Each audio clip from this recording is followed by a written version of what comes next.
지금 비록 한 달에 한 번이지만 우리가 지금 따라가고 있는 주제는 아시죠? 큰 제목이 뭐죠? 참된 신앙의 길.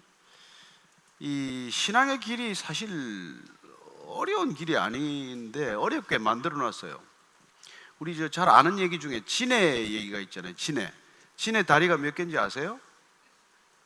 보통은 뭐 42개라고 그래요. 근데 한 30개에서부터 347개까지 그게 종류에 따라서 다리가 상당히 차이가 난다네요. 근데 이 진해를 꼼짝 못하게 하는 방법이 한 가지 있답니다. 뭐냐면 진해한테 너는 그 스타트 할 때 어느 다리부터 쓰니? 그렇게 물어보면 얘가 갑자기 어느 다리부터 썼는지를 몰라서 첫 발을 못 내딘다는 거예요. 제가 그 얘기를 들으면서 혹시 우리가 이 신앙을 그냥 잘 사는데 신앙을 어렵게 만들어 가지고 이게 우리가 제대로 된 삶을 살지 못하는 것 아닌가? 제가 그런 생각을 할 때가 있어요. 뭐 진해가 잘 다니다가 갑자기 어떻게 스타트를 해야 돼라고 묻는 바람에 스타트를 못하는 것과 마찬가지로 그냥 우리가 잘 사는데 신앙은 이렇게 살아야 되는 거야 라고 자꾸 얘기하면서 혹시 삶이 부자연스러워지거나 삶이 오히려 그렇게 막 뒤엉키는 건 아닌가 이런 생각을 해본다는 거죠. 사실 우리가 지금 참된 신앙의 길을 말씀을 통해서 우리가 찾아보면서 첫 번째는 이 신앙의 길이란 사실 가장 인간답게 사는 길이라는 걸 우리가 기억해야 합니다. 사람이 사람답게 사는 길인데 사람답게 살지 못하면서 이게 하나님이 개입을 시작하신 거란 말이에요. 그렇게 살면 죽는다. 그러면 안 된다. 그 길은 망하는 길이다. 그 얘기를 사실 예수님께서 오셔서 하신 거거든요. 그럼 우리가 구약 신약이라고 하는 이 성경 전체를 읽는 사람들 입장에서는 그럼 어떻게 하는 게 바른 길인데 예전에는 다른 길을 예수님께서 새롭게 소개한 건가? 이런 생각을 하기가 쉬워요. 그런데 사실은 구약의 하나님이나 신약의 예수님이나 뭐 또 예수님께서 약속하신 성령님이나 그분 다 우리는 다 삼위일체 하나님, 동일하신 하나님으로 우리는 믿고 있는 그런 믿음, 독특한 믿음을 가지고 있어요. 어쨌건 그분께서 우리를 찾아오셔서 타락한 인간이, 부패한 인간이, 문제를 일으킨 인간이 지금 내가 가는 방향으로 가서는 안 된다고 말씀하시는 거예요. 그래서 첫 번째 참된 신앙의 길이라는 게 첫 번째 내가 가고 싶은 길, 내가 가는 길로 가는 것이 아니고 돌이켜야만 하는 길이다. 그래서 신앙의 길이란 어쩌면 동으로 가고 나는 우리의 발걸음을 돌이켜서 서로 돌이키는 길이란 말이에요. 그걸 회개라고 말한다고 말씀드렸습니다. 그래서 신앙의 길이란 회개로부터 시작이 되는 길이란 말이에요. 근데 대부분의 사람들은 내가 가고 싶은 길을 가기 위해서 신앙이 필요하다고 생각을 해요. 그래서 믿으면 믿을수록 더 잘못된 삶을 사는 일들이 흔히 일어난다는 것입니다. 그러니까 이미 일그러져 있는 삶을 믿음이라는 걸 통해서 더 엉망진창으로 만드는 삶이 있다는 거예요. 어쨌건 우리가 욕망을 따라가는 길, 타락한 인간이 자기 욕심대로 살아가는 길에서 돌이켜야만 가는 길이 신앙의 길이다. 두 번째는 우리가 생각하는 사고 전체 틀을, 우리 사고 전체의 프레임을 바꾸는 길이다. 그렇게 말씀을 드렸어요. 세상이 생각하는 생각 방식대로는 하나님의 생각을 할 수가 없게 되어 있기 때문에 하나님께서는 인간의 생각을 갈아엎기 위해서 말씀하시는데 우리는 내 생각에 마음에 드는 생각, 내 생각과 일치하면 그 생각을 따르고 내 생각과 일치하지 않으면 배척하는 그런 어이없는 신앙적 태도를 가지고 있다는 것입니다. 그러니 내 귀에 들리는 얘기, 내 듣기에 편하고 좋은 얘기만 따르는 그런 여전히 나를 위한 신앙의 틀 속에서 생각 하나 바꾸지 않고 생각이 바뀌지 않았기 때문에 태도나 우리의 습관이나 하나도 바뀌지 않고 그냥 이 길을 가겠다고 고집하는 그런 어처구니 없는 종교적 신앙을 보게 되는 것이죠. 오늘 우리가 예수님 얘기를 통해서 또 한 번 듣게 되는 것은 참된 신앙의 길이란 사실 예수님 따라가는 길인데 그 길은 그냥 서로 사랑하면서 사는 길이다.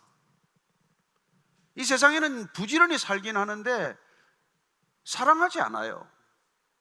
그래서 일껏 죽도록 힘들어 살았는데 나중에 의미가 없고 기쁨이 없고 보람이 없다, 이런 얘기를 하는 거예요. 죽을 때 되면 그런 후회를 많이 한단 말이에요. 그냥 백미드 경주를 하듯이 그렇게 인생을 전 속력으로 질주해서 살기는 살았는데 결과적으로는 무슨 의미가 있고 무슨 열매가 있냐, 이런 삶의 결산을 하면서 그런 얘기들을 한단 말이에요.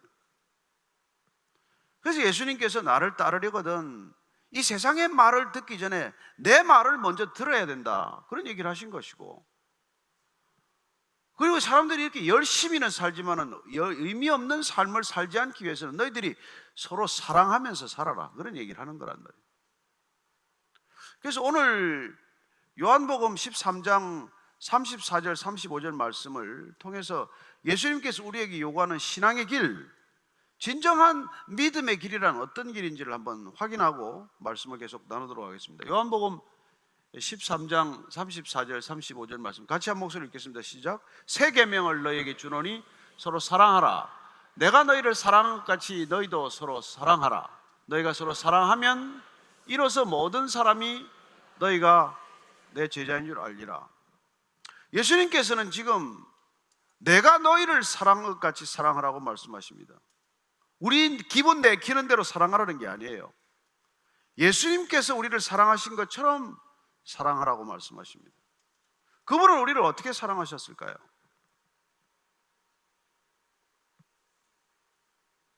그분은 우리에게 조건 없이 사랑하십니다. 우리에게 무슨 대단한 반대급부를 바라면서 사랑하는 게 아니죠. 그분은 사실 우리에게 기대하는 바가 없어요.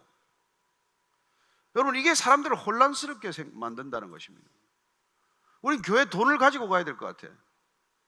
교회 가서 열심히 교회 일을 해야 될 것 같아. 예수님은 그걸 요구하지 않았습니다. 그래서 우리는 교회 등록하는 것도 두렵고, 이렇게 기독교 신앙인의 삶을 산다는 게 무척 피곤하고 힘들 것 같아서 주저하는 사람이 많아요. 아니, 예수님은 그렇게 말씀하지 않습니다. 나를 따르라. 그 너희들이 서로 사랑하는 삶의 길이라는 것을 말씀해 주고 계신 것이죠. 예수님 따른다는 것은 우리가 예수님이 우리를 사랑한 것처럼 서로 사랑하면서 사는 삶을 말하는 것이지, 교회 와서 열심히 일하는 걸 말하지 않아요.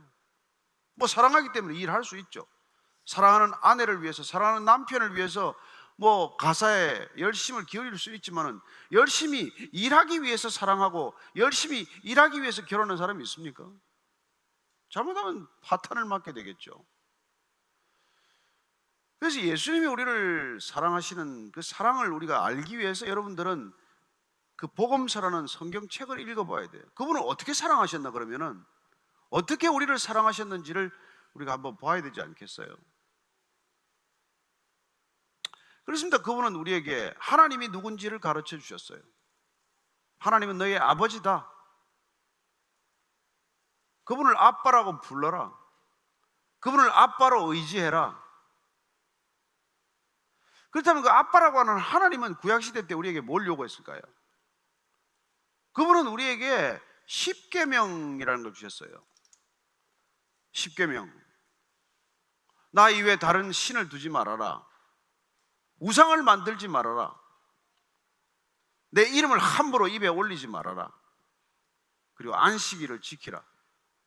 그리고 다섯째 계명부터는 부모를 공경하라. 살인하지 말라. 간음하지 말라.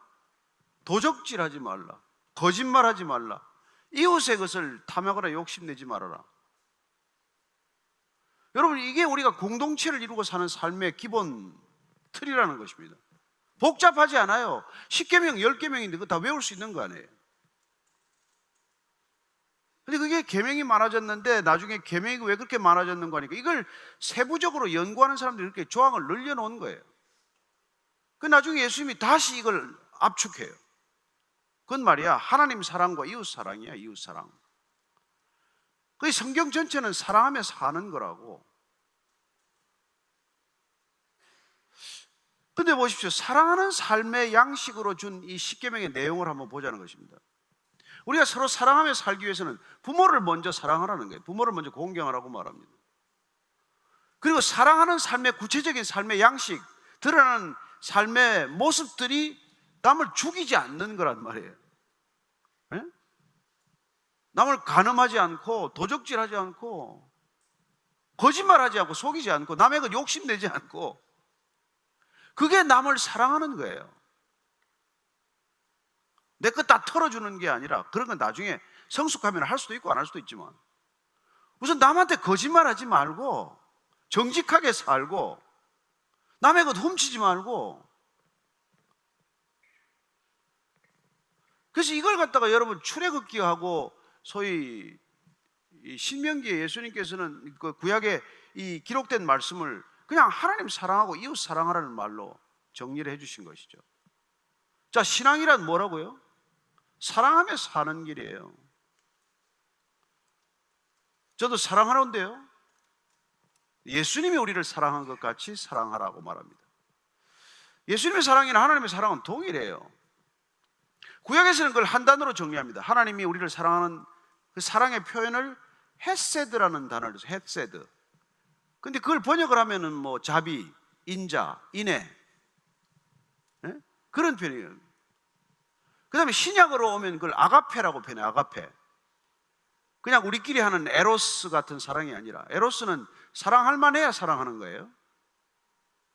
사랑할 가치가 없으면 사랑하지 않습니다. 근데 아가페는 그냥 사랑하기로 결정했기 때문에 사랑하는 거예요.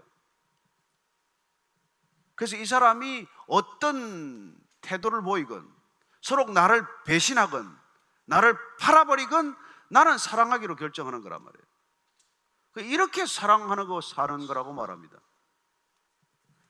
근데 그게 우리 힘으로 되겠어요? 그래서 네 힘으로 못하지. 너는 원수를 사랑할 능력이 없으니까.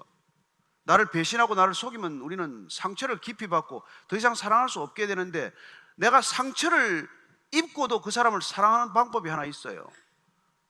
그래서 예수님같이 사랑할 수 있도록 하는 방법을 위해서 예수님께서 내가 성령을 보내주겠다, 성령이 내 안에 오면 너를 속이는 한이 있더라도, 너를 상처를 주고 내게 깊은 배신을 한다고 할지라도 너는 그 사람 사랑하게 될 거야.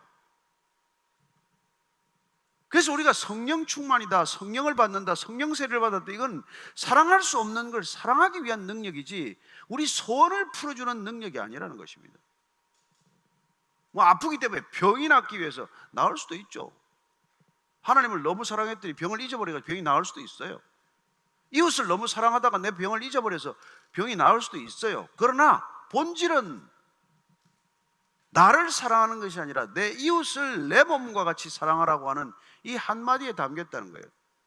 구약도 마찬가지예요. 구약도 이 십계명을 레위기 19장 18절 말씀에 이렇게 얘기를 하고 있습니다. 한번 레위기 19장 18절 말씀을 읽겠습니다. 시작. 원수를 갚지 말며 동포를 원망하지 말며 내 이웃 사랑하기를 내 자신과 같이 사랑하라. 예수님이 이 말씀을 인용하시고 이 말씀을 좋아하셨어요. 원수를 미워하지 말라. 예수님이 조금 더 나가죠. 원수를 사랑하라고 말씀하십니다. 원수를 사랑하라. 그래서 그분께서는 우리가 사랑하는 방식을 완전히 한 차례 업그레이드해서 사랑할 만한 사람만 사랑하는 것이 아니라 사랑할 가치가 없는 사람까지, 심지어 내게 해코지하는 사람, 내게 손해를 끼치는 사람이라고 할지라도 사랑할 수 있는 그런 놀라운 혁명적인 세상을 요구하고 계신 거예요. 그게 혁명입니다. 사실 예수님의 혁명은 사랑의 혁명이에요. 무슨 뭐 우리가 지금 생각하는 그런 정치적 질서가 뒤바뀌는 혁명이 아니라, 이 세상 모든 관계가 권력 관계로 이루어지는 것을 통째로 뒤집어 엎어서 사랑의 관계로 바꾸는 혁명, 그게 예수님이 꿈꾸는 혁명, 이 땅에 오신 목적. 원래 우리가 그렇게 살았는데 타락하면서 그게 안 된 거란 말이에요. 그래서 예수님께서는 그 죄 문제를 심각하게 말씀하시고, 우리의 죄를 없이 하는 일을 통해서 우리가 진짜 사랑할 수 있는 존재로 만들어가는 것, 그게 우리가 신앙의 길로 그분께서 우리를 초청하신 목적이라는 것을 알게 됩니다. 그렇습니다. 우리는 어떤 신앙의 길을 가기 위해서 이 길을 가느냐, 무엇 때문에 이 길을 가느냐, 서로 사랑하기 위해서 이 길을 간단 말이에요. 그래, 교회에 모여가지고 사랑하지는 않고 둘이 싸운다, 뭐 나눠져서 서로 뭐 이렇게 소송을 한다, 뭐 교회가 쪼개졌다, 이런 걸 보면은 완전히 본질과는 벗어난 일 아니냔 말이에요. 예수님은 와서 서로 사랑하라고 그러는데 와서 서로 사랑하기는커녕 서로 미워하고 서로 해서 안 될 얘기를 서로 하고 서로 이간질하고 서로 모함하고 투서를 갖다가 내고 말이죠. 교회도 얼마나 투서가 많은지 몰라요. 그래서 관계를 이간해놓고 말이죠. 그게 이름만 교회고 문패만 교회고 십자가만 달았지 그게 무슨 교회냔 말이에요. 그 세상 사람들이 볼 때는 이 교회와 진짜 교회와 가짜 교회 구분도 못하고, 가짜 목사와 진짜 목사 구별도 못하고, 가짜 성도와 진짜 성도 구별 못하고, 가짜 그리스도인과 진짜 그리스도인 구별 못하는데, 나는 그리스도인이라고 하는 사람들이 그렇게 살아가니 이 사람들이 얼마나 정신이 이렇게 혼미하겠어요. 그래서 저는 여러분들이 세상에 나가서 그리스도인이라고 말할 필요 없습니다. 여러분들이 서로 사랑할 수 없다면, 누군가를 서로 진심으로 사랑하지 않는데 나가서 예수 믿는다, 그리스도인다, 교회 다닌다 그런 소리 하다가 세상 사람들한테 욕만 진창 먹지 무슨 그게 덕이 되는 얘기냔 말이에요. 예수님께서 서로 사랑하라. 그러면 세상 모든 사람들이 너희가 그리스도인인 줄 알 거야.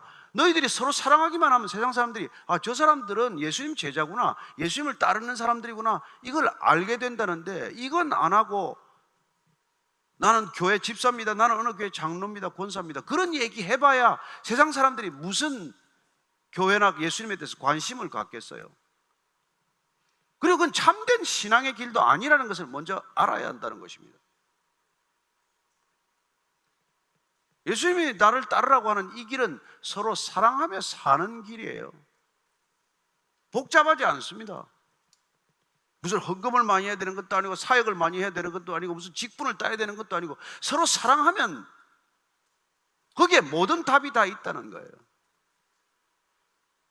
그런데 그렇게 서로 사랑하지는 않고 온갖 일을 다 하면서 서로 싸울 바에야 뭐 그렇게 일은 많으며 왜 그렇게 여기다가 교회 모여서 사람들끼리 이 많은 사람들이 모여가지고 무슨 일을 하기 위해 모인 거냔 말이에요.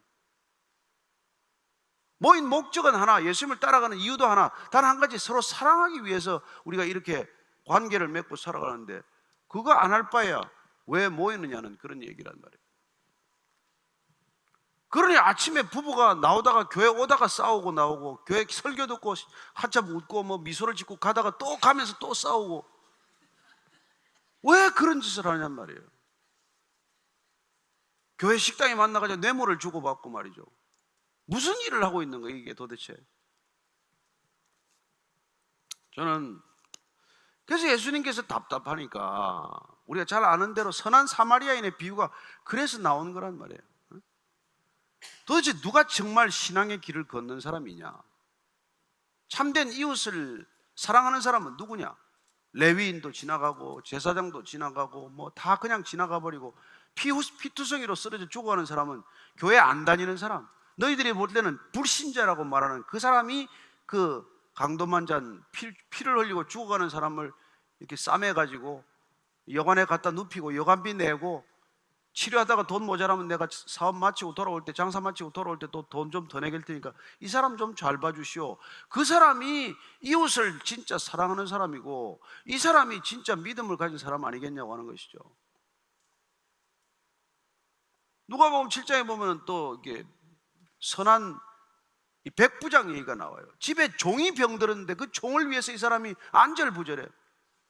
그래서 예수님한테 부탁을 하면 이 종이 낫겠거니, 그러고는 자기가 잘 아는 장로들한테 부탁을 해요. 예수님한테 좀 부탁을 하셔서 우리 집에 와서 종 좀 낫게 해주세요. 아니 여러분, 아내를 위해서 예수님 부르면 이해가 돼. 자식이 병들어서 부르면 돼. 뭐 종이 병들었는데 그렇게 할 게 뭐 있어. 뭐 약이나 한 첩 지어주고 말지. 예수님께서 거기 가는데 집에 다 왔어요. 다 왔는데 다 와가지고는 집에 못 들어옵니다. 그냥 말씀만 하십시오. 난 군인이라서 부하들한테 오라면 오고 가라면 가는데 예수님도 명령만 하시면 내 하인의 병이 나을 줄로 믿습니다. 그랬더니 예수님께서 너무 놀래가지고 나는 이만한 믿음을 이스라엘 땅에서 본 적이 없다. 제자들하고 그 장로들한테 그렇게 말씀하세요. 여러분, 로마 백부장은 회당 출입도 못하는 사람이에요. 그런데 그 사람은 이 로마 백부장이 와가지고, 군인이 와가지고 갈릴리의 가버나움이라는 도시에 부임받아가지고 그런 유대인들을 사랑하고 유대인 종을 사랑하고 회당을 지어주고, 자기가 출입도 못할 교회인데, 자기가 출입도 못할, 이방인은 들어가지도 못하는 그런 회당을 지어주는 삶을 사는 것을 보고 예수님께서는 이런 믿음, 이런 진정한 믿음, 참된 믿음을 나는 본 적이 없다. 유대인들한테서는 뭐 이런 얘기를 하시는 것이죠. 오늘 우리는 오전에 다윗 얘기를 쭉 오전 예배 시간 나눴습니다만, 여러분, 다윗은 정말 대단한 사람이에요. 내 형편이 넉넉해져서 남을 돕는 사람이 아니에요. 그 사람은 아무것도 없을 때도 남을 위해 살았어요. 지명수배 돼가지고 전국의 지명수배 현상수배가 되었음에도 불구하고 그는 아둘람 동굴에서 400명을 같이 숨겨주고 같이 지내고 말이죠. 블레셋 땅으로 망명 가가지고 거기서 600명을 데리고 또 살고 말이죠. 그는 사울 왕이 자기를 죽이겠다고 3,000명 특공대를 편성해서 목을 겨누고 있는데도 그 왕이 내 수중에 들어왔지만 그 왕에게 자비를 베풀어서 2번씩이나 살려주고 말이죠. 그렇게 살아가는 것을 하나님의 사랑, 헤세드라고 말한다는 거예요. 그래서 그게 신약적으로 와서 그걸 우리가 아가페라고 말할 때, 그런 사랑은 이 세상에서 보고 듣고 경험할 수 없는 사랑이기 때문에 우리가 하나님으로부터 그런 사랑을 경험하게 되고 하나님의 사랑을 받는 자가 되었다. 하나님을 사랑한다는 것은 그런 사랑의 삶을 실천하는 것이어서 더 이상 내가 무슨 보상받기를 요구하거나 대가를 지불받기 위한 것이 아니라 그냥 사랑하기로 결정했기 때문에 당신을 사랑하고 이웃을 사랑하고 사는 거예요. 손해보겠죠. 때로는 뒤통수를 맞겠죠. 배신당하겠죠. 모함도 받겠죠. 손해 많이 보겠죠. 그러나 하나님이 반드시 갚아주신다. 이게 믿음이란 말이에요. 그래서 쇼타임으로는 손해보는 전략이에요. 사실은 무한히 손해보십시오. 그러면 나중에 무한히 하나님께서 갚아주신다. 이게 믿음이에요.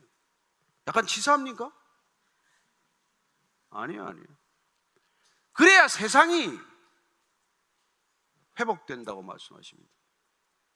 여러분, 지금 이 땅이 얼마나 쪼개졌어요? 얼마나 나눠져야 성질이 풀리겠어요?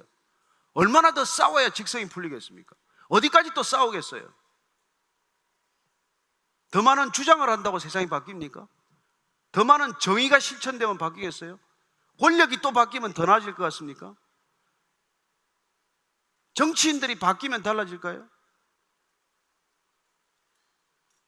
여러분, 기꺼이 손해보겠다는 사람들이 늘어나지 않으면 세상은 안 바뀝니다. 그래서 원리는 간단해요. 서로 사랑하며 산다는 것은 서로 손해보기를 결정하고 사는 사람들의 숫자가 늘어나는 거예요. 그래서 이익만 보겠다는 사람들을 견딜 만한 체질이 있어야 세상이 굴러간다, 그런 겁니다. 손해봐도 상관없다는 것은 가정과 교회 두 가지밖에 없어요. 그 나머지는 모두 give and take입니다. 그러나 가정과 교회는 give and give예요. 주고 또 주는 곳이에요. 그래서 주고받는 이 세상의 profitable organization이 non-profitable organization으로 인해서 버티고 있다는 게 이 세상의 원리고 구조예요. 서로 사랑하며 살라는 이유는 이 세상이 무너지지 않게 하는 비결이 거기밖에 없기 때문에 예수님께서 그렇게 말씀하시는 것입니다. 여러분, 가정이 어떻게 해야 지탱되겠어요? 부부가 서로 give and take만 하면 지탱이 되겠습니까? 자녀들한테 여러분 젖병 한 병 물려놓고 또 도로 받겠습니까? 대학 등록금 됐다고 졸업하자마자 등록금 다시 갚으라 그러겠습니까? 부모가 끝없이 쏟아붓기 때문에 가정이 존재하는 거예요. 남편과 아내가 서로에게 헌신하기 때문에 가정은 존립하는 것입니다. 교회는 주고 또 주기 때문에 교회예요. 여러분들이 헌금 한 값만큼 돌려받기를 원하십니까? 헌금 순서대로 발언권을 갖습니까? 목사가 장로 위에 있고 장로가 집사 위에 있습니까? 아니요. 그런 질서가 아니에요. 서로 사랑한다는 것은 그런 질서를 만드는 것이 아닙니다. 그건 권력적 질서예요. 그건 사업적 질서예요. 우리가 서로 사랑한다는 것은 이 세상이 가지는 질서의 구조를 완전히 뒤바꿔 놓는 것을 말하는 것입니다. 큰 사람이 작은 사람을 섬기고, 어른이 아이를 섬기고, 능력 있는 사람이 능력 없는 사람을 섬기고, 가진 사람이 갖지 못한 사람을 섬기는 곳, 그게 서로 사랑하며 사는 삶의 모습이라는 것입니다. 그래서 저와 여러분들이 가정과 교회에서 그런 삶을 실천하지 않으면은, 그런 삶을 연습하지 않으면은, 그런 삶의 모습들이 흘러넘치지 않으면은 이 세상은 소망이 없는 곳이에요. 여러분, 주고 또 받기를 기대하는 세상에서 뭐가 더 선한 게 나오겠어요?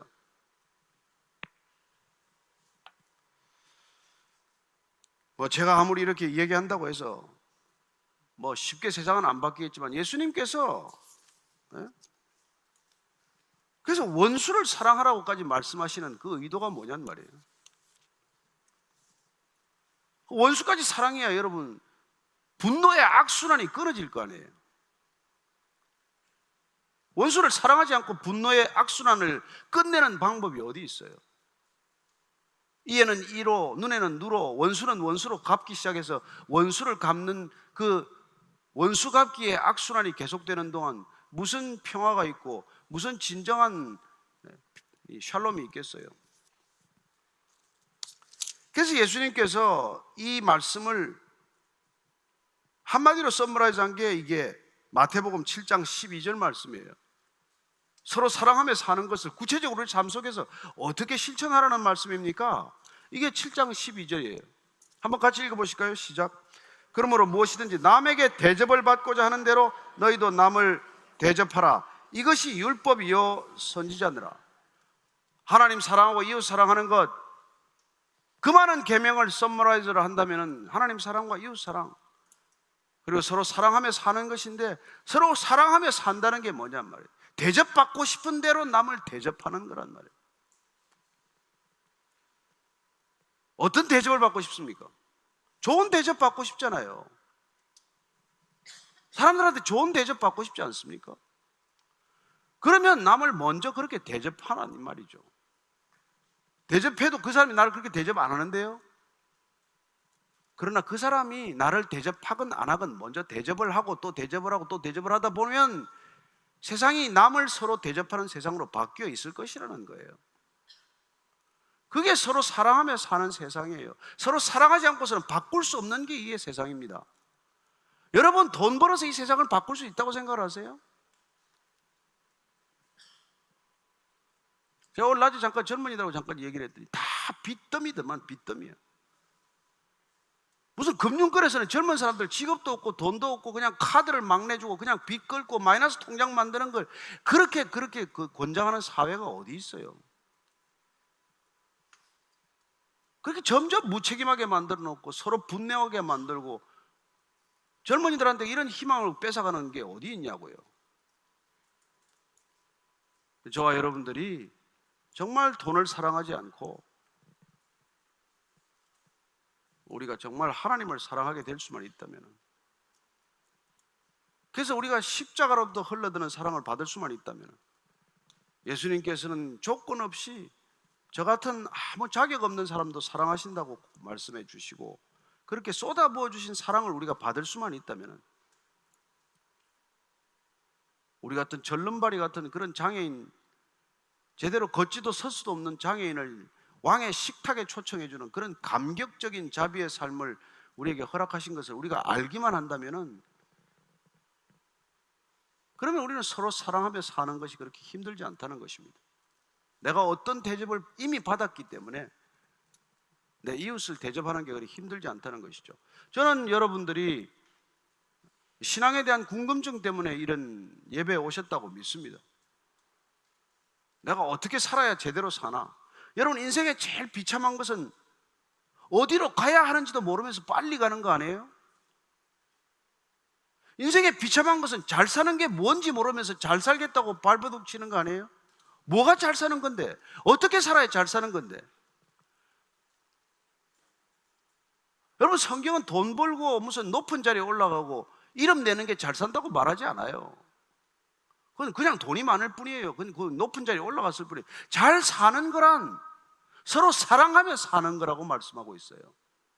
이게 잘 사는 길이에요. 참된 신앙은 잘 살라고 우리를 부른 것이지 우리한테 짐을 지어주겠다고 부른 게 아니라는 것입니다. 저는 여러분들이 정말 잘 살게 되기를 바랍니다. 저는 요즘 너무 잘 살고 있어요. 한때 잘못 살았는데 서로 사랑하며 살기로 결정했기 때문에 내가 아무리 잘해도 상대방은 그렇게 대접하지 않을 수 있죠. 그러나 그렇다고 해서 내 태도를 바꾸지 않고 상대방이 어떻게 말하든 어떻게 하든 변함없이 꾸준하게 끊임없이 그분을 사랑하는 것, 그게 신앙의 길이에요. 그래서 손해볼 각오를 하시란 말이에요. 처음에는 손해인 것 같죠. 시간이 지나고 지날수록 상상할 수 없는 것들을 여러분 되받게 됩니다. 그건 환산할 수 없는 가치예요. 사랑은 돈으로 환산이 안 되는 가치예요. 의미는 돈으로 환산이 안 되는 가치예요. 그런 걸 되돌려받는 삶이 시작이 된다는 것입니다. 그래서 인생에 목마르지 않아요. 저는 여러분들이 젊은 나이에 그런 답을 얻고 살 수 있게 되기를 축복합니다. 오늘 어떻게 하는 게 참된 신앙의 길이라고요? 서로 사랑하며 사는 길이에요. 서로 사랑 안 되기 때문에 먼저 내가 사랑하는 거예요. 옆에 있는 분들한테 한번 낯간지럽지만 한번 얘기하고 넘어갑시다. 사랑합니다. 그냥 사랑하면 큰일 나요. 주님이 사랑한 것 같이 사랑합니다. 이렇게 주님이 사랑하신 것 같이 사랑합니다. 같이 기도하고 또 말씀 나누겠습니다. 하나님 아버지, 주님은 자격 없고 조건 없는 저희들을 사랑한다고 고백해 주셨습니다. 그 사랑 우리 안에 강물처럼 쏟아져 들어왔사오니 이 사랑 조건 없이 까닭 없이 이렇게 쏟아 부어 보내는 사랑 되게 하여 주옵소서. 누군가에게 상처를 받았을지라도, 누군가에게 배신을 당했을지라도 주님 보내주신 성령님 내 안에서 능력이 되어서 그 사람도 용서하고 그 사람도 사랑할 수 있도록 도와주시고, 그리하여 우리의 모든 관계가 변하는 것을 보게 하여 주옵소서. 예수님 이름으로 기도합니다. 아멘. 이게 우리 의기투합인 거 아시죠? 현직 의사와 전직 기자의 만남을 의기투합이라고 말합니다.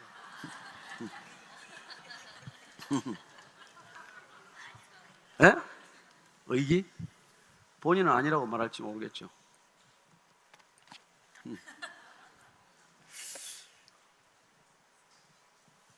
나는 왜 목사님이 저를 그렇게 잘 봐주시나 그 이유를 오늘 좀 안 것 같아요. 머리가 좋아요. 의대를 아무나 가는 게 아니더라고. 말을 잘 알아듣고 깨닫는 대로 산다는 뜻은 아니지만 하여튼 깨닫기는 잘 깨달아요.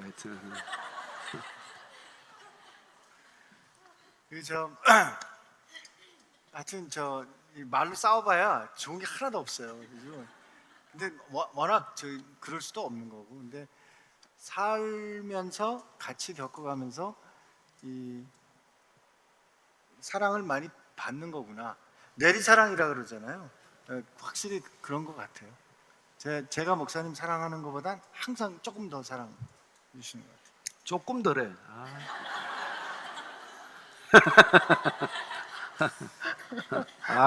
아니 근데 그 세상을 바꾸고 싶은 생각이 누구에게나 있는 거는 아니죠. 아니겠지만, 근데 이제 세상을 바꾸고 싶은데 그렇게 내가 내 주변에 있는 사람 한두 명 사랑한다고 세상이 바뀔까 하는 그런 믿음, 확신이 안 들 때가 더 많지 않을까 싶어요, 목사님. 저도 사실 그런 순간순간 의심이랄까 또 무력감이랄까 이런 게 사실 솔직히 찾아들 때가 있어요. 차라리 다시 정치를 할까 이런 생각이 좀 들기도 하는데, 그러나 제가 이 길이 옳다고 믿는 까닭은 그래요. 권력이 세상을 바꿀 수 있다면 예수님 정치하셨을 거예요.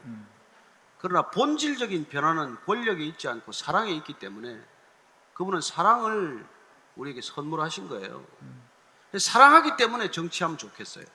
사랑하기 때문에 여러분들이 의사도 되고 교수도 되고 비즈니스도 하고, 그리고 모든 것이 사랑이 동기가 되면 어떤 것도 하나님의 일이 됩니다. 그러나 사랑을 잃으면 어떤 일도 내 일이 되고 세상의 일이 되고 타락한 일이 되는 것이죠. 그 사랑이 없이 설교해봐야 설교는 해독이에요. 그렇지 않겠어요? 사랑이 없이 교회 안에서 열심히 일해봐야 서로 싸우기밖에 더 하겠어요. 사랑 없이 한 가정에서 살면 원수지간 되는 거 안 보셨어요? 근데 목사님은 다 알겠는데 그 우리 집에서 이렇게 보면 우리가 그동안에 살아왔던 거 이렇게 망쳐놓은 게 있잖아요. 그 망쳐놓은 거가 지금 내가 조금 이렇게 달라진다 그래서 그걸 어떻게 뒤집을 수 있을까 하는. 저는 망친 거를 회복하는 방법은 간단해요. 우선 잠잠히 머물러야 되는 시간이 있어요. 스톱해야 돼. 스탑해야 돼요. 예. 제가 어릴 때 이제 우리가 이렇게 연못 같은 데 들어가면은 발을 들여놓는 순간 진흙탕에 물이 확 올라오죠.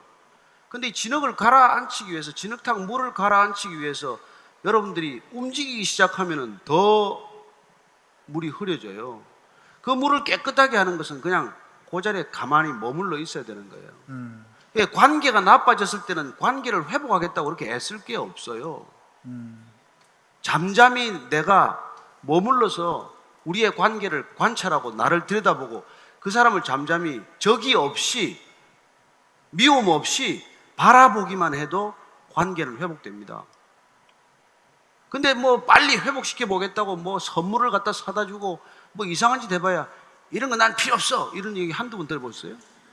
내가 원하는 게 아직도 뭔지 몰라 실컷 사주고, 그죠? 목사님 어떻게 경험하신 거? 아니 뭐 경험은 못해도 아니 우리가 상담을 많이 받잖아요. 그래서 저는 신앙이란 내한테 이게 잠잠히 이렇게 머물러 있는 시간을 갖는 거라고 생각해요. 그게 여러분 안식이에요. 안식 딴 거 아닙니다. 안식은 바삐 움직이고 정말 고장난 기계가 쉴 새 없이 돌아가는 걸 잠시 멈추는 거예요. 우리는 바쁠수록 사고를 많이 내거든요. 그래서 하나님이 강제 안식을 명령하신 거예요. 너는 일주일에 하루라도 가만히 있어라. 가만히 있어. 그러니까 이제 급하게 너무 이렇게 급하게 서두르지 마라. 그럼요. 그리고 관계가 하나 망가지려면 1, 2년 걸린 게 아니에요. 십수년씩 걸린 겁니다. 그런데 그걸 한순간에 돌이키기는 어려워요. 저는 암도 마찬가지로 암도 나와 나 자신과의 관계가 무너진 거예요. 그럼 그 관계를 회복하는 시간은 뭘까요? 잠잠히 머물러야 돼요. 그리고 돌이켜야 돼요. 내가 지금까지 가던 길에서 돌이켜야 돼요. 이 의사 앞에서 내가 지금 큰 얘기를 지금 하고 있는데 의사들은 자꾸 뭐 화학 치료 받아라, 방사선 치료해라 뭐 이렇게 자꾸 얘기하는데 그거 해가지고 죽는 사람 너무 많이 봤기 때문에 뭐 치료도 받는 걸 내가 뭐 반대할 수는 없지만 우선 내 인생에서 나와 나 자신과의 관계가 무너졌다는 것을 인정해야 된단 말이에요. 그걸 돌이켜야 돼. 그게 회개예요. 프레임을 바꾸는 것, 그리고 서로 사랑하며 사는 길, 이게 하나님이 다 우리를 건강하고 잘 살게 하는 길의 핵심이라는 것을 알아야 합니다. 이게 여러분 비의학적, 비과학적으로 들릴지 몰라도 이걸 안 해서 몸이 관계가 다 고장난 거란 말이에요. 그래서 이런 관계를 돌이키는 지혜를 하나님이 다 주신다고요.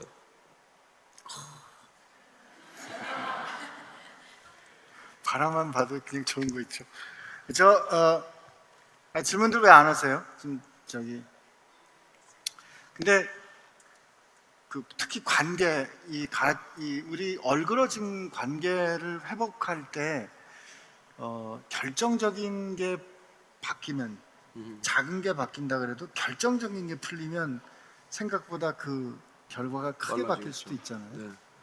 그리고 마음의 돌이킴이란 아주 작은 변화나 아니면 작은 고백 혹은 어떤 작은 행동이 마음 전체를 바꿀 수도 있는 거고요. 지금까지 우리가 3번 이 말씀을 나누면서 첫째는 회개하라, 돌이키라, 둘째는 프레임을 바꾸라, 셋째는 서로 사랑하라인데 이게 모두 다 인생의 중심의 축이 바뀌는 일이거든요. 너무 심플하죠. 자기 중심에서 다 타인 중심으로 옮겨놓는 삶이라고. 우리는 자기 중심의 삶은 연습하지 않아도 되고 애쓰지 않아도 되는 것 아니에요. 그런데 내가 소위 공동체 중심이다, 하나님 중심이다, 이게 타자 중심이다, 이런 삶으로 간다는 것은 보통의 노력이 아니거든요. 내가 죽을 것만 같은 노력이거든요. 내 혼자 힘으로 안 되는 일이거든요. 그 예수님께서 도와주겠다, 그런 중심의 축을 옮기는 걸 도와주겠다, 그게 성령을 보내주겠다는 거예요. 그 성령이 오시면은 나의 소원과 상충하는 소원이 생기는 거죠. 그때는 내 이익을 추구했는데 이제는 사랑하는 상대방의 이익을 추구할 수 있는 그런 전환이 일어나는 거죠. 그건 급속한 전환이 될 수 있지만, 그러나 중요한 것은 우리가 지금까지 찌들어왔던 나 중심의 습관, 죄악된 이 관습, 이런 것들은 때가 빠지는데 시간이 좀 걸리지 않겠습니까?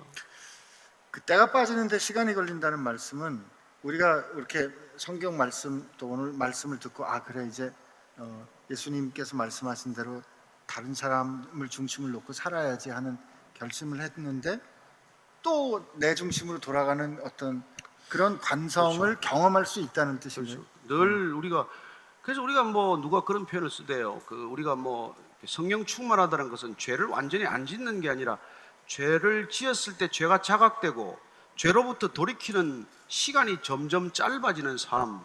그전에는 한번 죄를 지으면 그냥 자포자기적으로 점점 멀리 가다가 성령 충만하면은 금방 그걸부터 돌이키는 그런 삶이죠. 아, 내가 말을 실수했네. 내가 왜 이런 작은 것도 거짓말을 하지? 이런 게 분별되고 깨달아지고 돌이킬 수 있는 힘이 생기는 것이죠. 근데 우리 이렇게 뭐 하다 보면 이렇게 정말 때 안 묻히고 잘 이렇게 살고 싶었는데 이게 한두 번 때 묻히고 에이 그냥 이렇게 될 수도 그렇죠. 있는데 뭐 우리가 보통 뭐 밤에 시험 공부한다고 라면 준비해 놓고 뭐 끄덕끄덕 졸다가 라면 먹고 그냥 자버리잖아요. 뜨니까 2시 반인데 에이 틀렸다. 한 30만 더 자지 뭐. 그러다가 완전히 아침에 이제 날 새버리고 가는 거나 마찬가지인데, 그러나 그렇게 늦었을 때도 돌이킬 수 있는 그런 것은 사실 레임이 아니거든요. 대단한. 그래서 우리가 신앙을 가진다는 것은 결국 나를 의지하는 삶에서 점점 초월적 존재를 의지하는 삶이 되는 거죠, 사실은. 그러니까 그렇게 돌이킬 때 그 돌이키는 변화의 그 원천, 힘의 원천은 그분이시다. 그렇죠. 주님이시다. 그래서 인간이 뭐 죄라는 게 그분을 인정하지 않기 때문에 나한테 있는 자원으로 내 내재적인 자원을 총동원해서 살아가는 삶의 패턴을 말하는 걸, 그걸 죄인의 삶이라고 말하거든요. 근데 이제 그분들은 하나님을 의지하고 하나님을 이름을 부르고 하나님께 기도하는 삶을 대단히 비효율적이고 때로는 맹목적이고 때로는 어리석어 보이지만, 그러나 점점 시간이 가보면 그건 분명해지거든요. 나만 의지해서 살아가는 삶은 그 한정이 고갈되는 그런 여러 가지 징세를 만나게 되는 거예요. 우선은 불안하죠. 불안하면 짜증이 많이 늘어나죠. 점점 남과의 관계가 점점 메말라가죠. 그래서 점점 그게 죽어가는 현상이라는 것을 모른단 말이에요. 그래서 내 자원만을 의지하는 삶은 궁극적으로 죽음의 길이에요. 구원이란 뭡니까? 그 한정된 자원의 삶을 의지하는 것이 아니라 무한한 자원을 의지하는 삶으로 접속되겠다는 거란 말이에요. 그러니까 우리가 접속만 하면 될 텐데 이게 창피하다, 이게 미신이다, 이런 소리 하면 곤란한 거죠. 한번 해보고 결정을 하셔야죠. 내가 하나님에 한번 의지해봤는데 아무것도 달라지는 게 없다. 그러면 한번 빠졌나 안 빠졌나 한번 다시 보고 플러그인 하는 삶이란 말이에요. 플러그인. 제가 플러그인 그걸 가지고 이렇게 이니셜을 만든 게 있는데 들어보실래요? 아 예. 플러그인. 플러그인. P. pray, 예. 기도하는 거죠. L. 예. lower, 겸손해야 돼요. 겸손 안 하면 이게 빠져. U. 예? U. you, united. 연합. 하나님과 연합되어야 돼요. G. 그다음에 G, grace. 은혜. 은혜가 쏟아지기 시작하는 거죠. I. I, inspired life. 우리가 생각할 수 없는 인스피레이션이 들어오게 돼요. 인사이트가 들어오게 돼 있다고. 그 다음에 N, networking life. 드디어 우리는 공동체적인 삶을 살게 되는 거죠. 네트워킹 하는 거죠.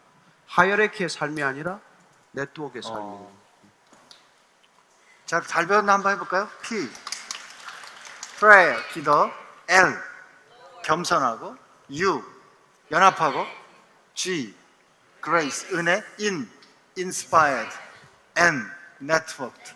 와우, 야, 이 굉장한데요? 뭐가 굉장해요, 이게. 이렇게 한 방에. 목사님, 그 사이 질문이 몇 개 왔는데요. 두 질문을 그냥 제 마음대로 한번 합쳐서 드려볼게요. 원수를 용서해 본 경험이 있으신지요? 그다음에 그게 정말 그 용서 안 되는 원수 같은데 끝나지 않는 한일 간의 싸움은 원수를 사랑하라는 믿음으로 바뀔 수 있을까요? 어떤 기도를 하면 좋을까요? 굉장히 예민한. 첫째, 저는 원수를 용서하고 원수를 친구로 얻었습니다. 뭐 그러니까 그건 제가 뭐 간증할 수 있으니까 그렇고. 두 번째, 한일 관계는 제가 그 돌아가신 우리 소천하신 하용조 목사님 얘기를 한번 들어볼 텐데, 그분이 러브 소나타라는 것을 일본에서 시작을 했어요. 도쿄에 있는 그 사이타마 아레나에서 한 2만 명 모인 대형 집회를 했어요. 한국에서도 한 5천 명이 건너가고, 근데 그 일본 목회자들하고 다 왔습니다. 그분이 첫 번째 이렇게 시작한 메시지의 서두는 충격적이었어요. 나는 일본인들에게 사과하러 왔습니다. 한국인들은 피해자라는 이유로 가해자인 여러분들에게 끊임없이 사과를 요구했습니다. 우리는 끊임없이 피해자의 교만을 버리지 못했습니다. 피해를 입었다는 이유로 가해자인 여러분들을 용서하지 않았고, 비록 그리스도인이면서도 여러분들을 전혀 사랑하지 않았고, 그리고 여러분들을 미워하고 여러분들을 정죄했습니다. 나는 오늘 이 시간 여러분들에게 사과합니다. 일본 사람들의 마음이 무너졌어요. 얼마나 많은 사람이 울었는지 모릅니다. 아마 일본인들로서는 처음 들은 메시지일 거예요.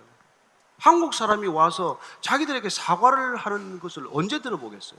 만나기만 하면 사과하려는 사람들은 만났지만, 저는 그리스도인만이 이 문제를 해결할 수 있다고 믿는 사람이에요. 우리는 진심으로 서로 용납할 수 있는 사람들입니다.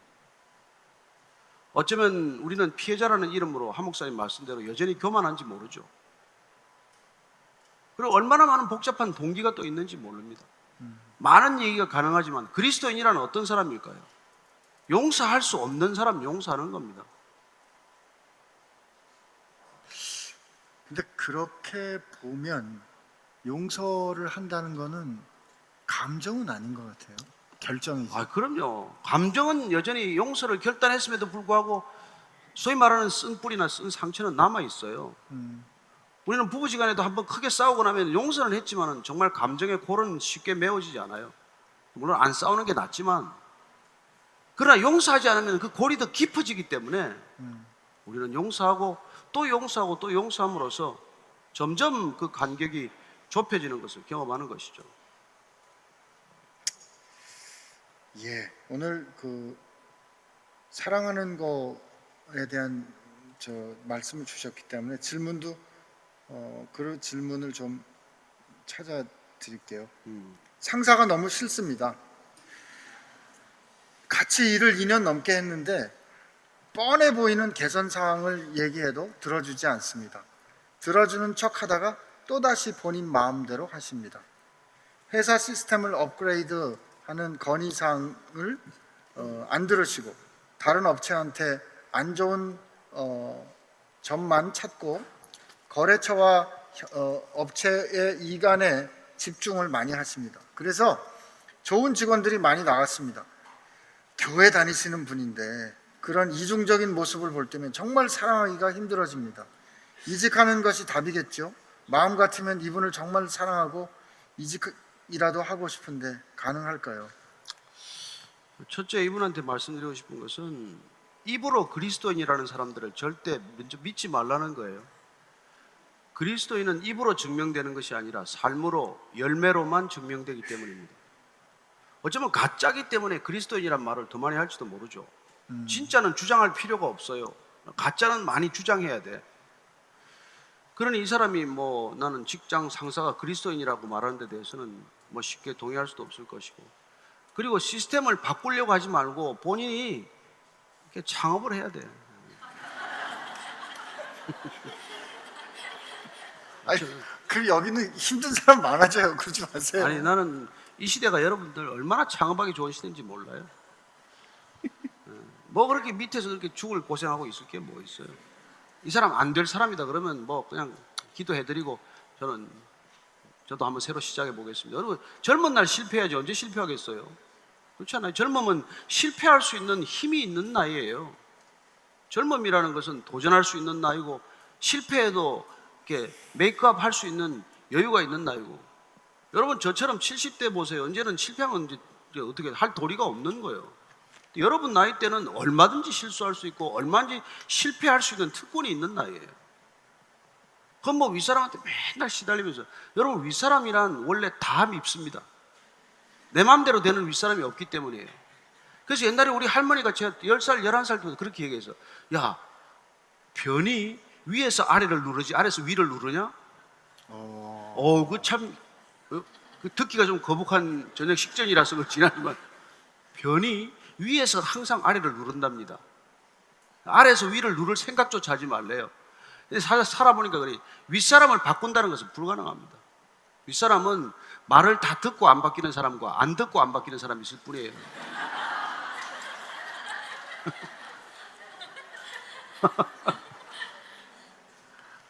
아니 근데 그렇지만 그렇다고 모든 아래 사람이 다 나가면 안 되잖아요. 글쎄요, 뭐 그렇긴 하죠. 그래서 이제 뭐 그냥 순교하고 있으면 오케이, 뭐 순교자로 사는 것이고, 저는 직장에서 순교하는 것도 아름답다고 생각하는 사람이에요. 네, 그러나 뭐 순교가 꿈이라면 그럴 수 있겠지만, 아니 다른 꿈이 있다면은. 아니 목사님도 꿈을 안 옛날엔 봤죠. 그 아래에서 이렇게 시작하셨잖아요. 그럼요. 저도 죽기 살기로 싸워보기도 하고 했는데 결국은 저는 이제 그랬죠. 버티자. 저 사람보다 내가 오래 있을 것이다. 누가 더 오래 있나 보자. 그러고 버텼죠. 버텼더니 뭐 다 나갈 사람들 나가고 또 저도 때가 되니까 나가고 그런 거 아니에요? 직장을 어떻게 다니느냐, 어떻게 우리가 일하며 살아야 되느냐는 참고로 왜 일하는가 하는 책을 참고하시길 바랍니다.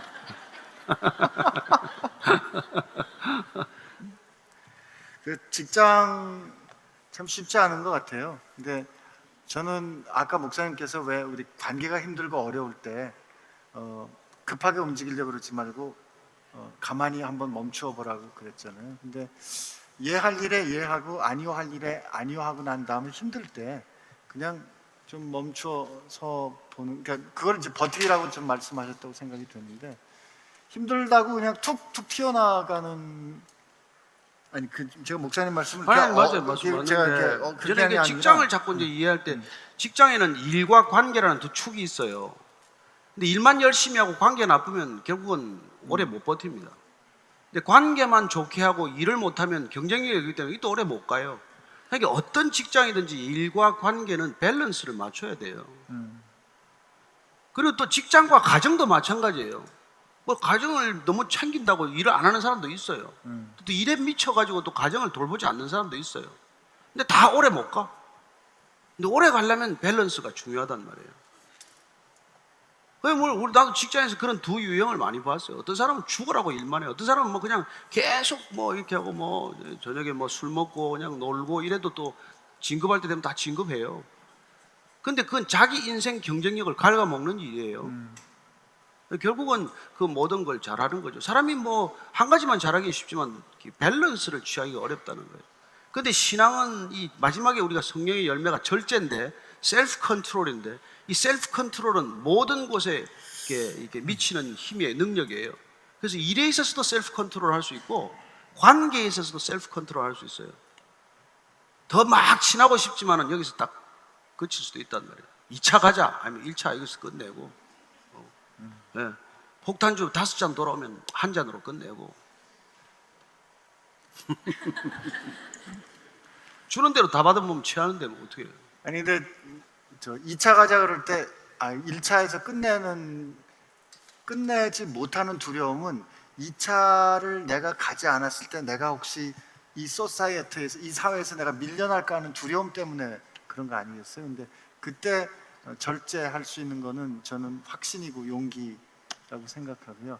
목사님도 27년이죠. MBC 27년 하시던 25년. 25년을 이렇게 나갔던 경험이 있고, 저도 그 학교에서 중간에 선교하러 나간 경험이 있는데, 제가 어디 나갈 때 저는 그렇게 생각하는데, 나가는 건 결과지 어떤 원인은 아닌 것 같아요. 목사님, 그냥 제가 관찰한 거지만 MBC에서 나갔을 때 신학교를 가야 될 목표가 있기 때문에 나가는 건 결과였거든요. 나가는 게 이유가 아니라. 저도 우즈벡 선교지로 가는 것 때문에 학교를 떠나는 게 결과가 됐었지, 제가 학교를 떠나는 것 자체가 일이 되는 거는 아니었던 것 같아요. 그래서 예수님이 원하시면 갈 때 우리 정해 주실 거라고 생각하고요. 그 전에 그렇게 기도하고 그 직장 들어갔으면 좀 버티는 것도 우리가 할 일이 아닌가 이런 생각 한번 해봅니다. 오늘은 제가 말이 좀 많았네요.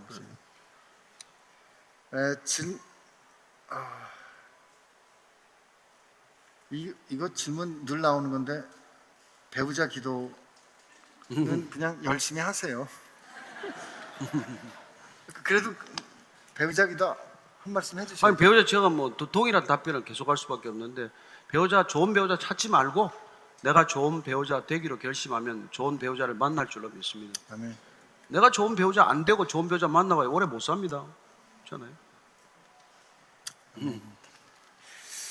여기까지 할까요? 네.